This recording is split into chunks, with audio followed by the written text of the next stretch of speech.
In the 1940s and 50s, reports of flying saucers became an American cultural phenomena. Sightings of strange objects in the sky became the raw materials for Hollywood to present visions of potential threats. Posters for films like Earth v. the Flying Saucers from the 1956 illustrate these fears. Connected to ongoing ideas about life on the moon and the canals on Mars and the ideas about Martian civilizations, flying saucers have come to represent the hopes and fears of the modern world. Are these alleged visitors from other worlds peaceful and benevolent, or would they attack and destroy humanity? The destructive power of the atomic bomb called into question the progressive potential of technology. Fear of the possibilities for destruction in a Cold War era proved fertile ground for terrestrial anxieties to manifest visions of flying saucers and visitors from other worlds who might be hidden amongst us in plain sight. If UFOs were visiting our world, where were these extraterrestrials? Could they be hidden among us? Comic books and television illustrates how the possibilities of extraterrestrial visitors reflected anxieties of that era. There are Martians among us from Amazing Fantasy number 15 illustrates the way fear of extraterrestrials could reflect Cold War anxieties. In the comic, a search party gathers around a landed alien craft, but it can find no sign of alien beings. Radio announcers warn those nearby to stay indoors. The action shifts to a husband and wife as they prepare to leave their home despite a television announcer's warning to remain indoors. As he waves goodbye, he reminds his wife to stay inside. The wife, however, decides to slip out to the store and is attacked and dragged off. The husband returns home and, finding it empty, runs towards the telephone in a panic. In a twist, the anxious husband reveals that he and his wife are the Martians. The fear that there might be alien enemies in our midst resonates with the fears of Soviets and communists from the McCarthy era. Ultimately, in this story, the humans are the ones who accost and capture the alien woman. The shift in perspective puts the humans in the position of the monsters.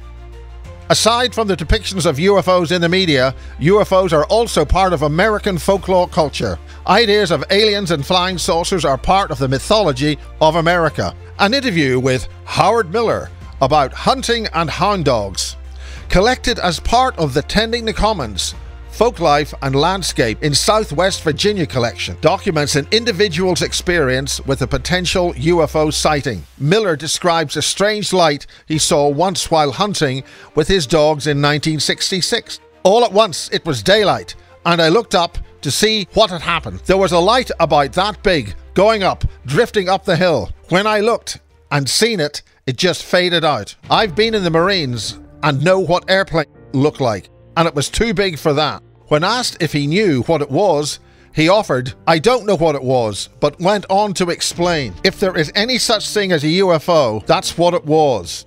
This unexplained light on a walk in the woods is typical of many stories of these kinds of encounters. It is not only the media that tells stories and represents these kinds of ideas. Documentation of the experiences and stories Americans tell each other is similarly important for understanding and interpreting what UFOs meant to 20th century America. Scientists and astronomers express varying degrees of enthusiasm for the possibility of intelligent life in the universe. However, scientists generally dismiss the idea that there are aliens visiting the Earth. In Pale Blue Dot, a vision of human future in space, Carl Sagan reviews the possibilities of alien visitors to Earth and suggests that there is good reason to be skeptical of them. Much of Sagan's work focuses on debunking the folk stories and beliefs and tries to encourage more rigorous and skeptical thought. He similarly discussed criticism of beliefs in alien visitors in his earlier book, Demon Haunted World: Science as a Candle in the Dark. This zealous criticism of belief in UFOs from Sagan, who is well known for his speculative ideas about the likelihood of alien civilizations, might seem to be a contradiction. Sagan himself had even speculated on the possibilities of visits by ancient aliens in his essay from the early 1960s, Direct Contact Among Galactic Civilizations by Relativistic Interstellar Spaceflight. How do we reconcile Sagan and the skeptic with the imaginative Sagan? Far from a contradiction, these two parts of Sagan's perspective offer a framework for understanding him and the interchange between science and myth about life in other worlds.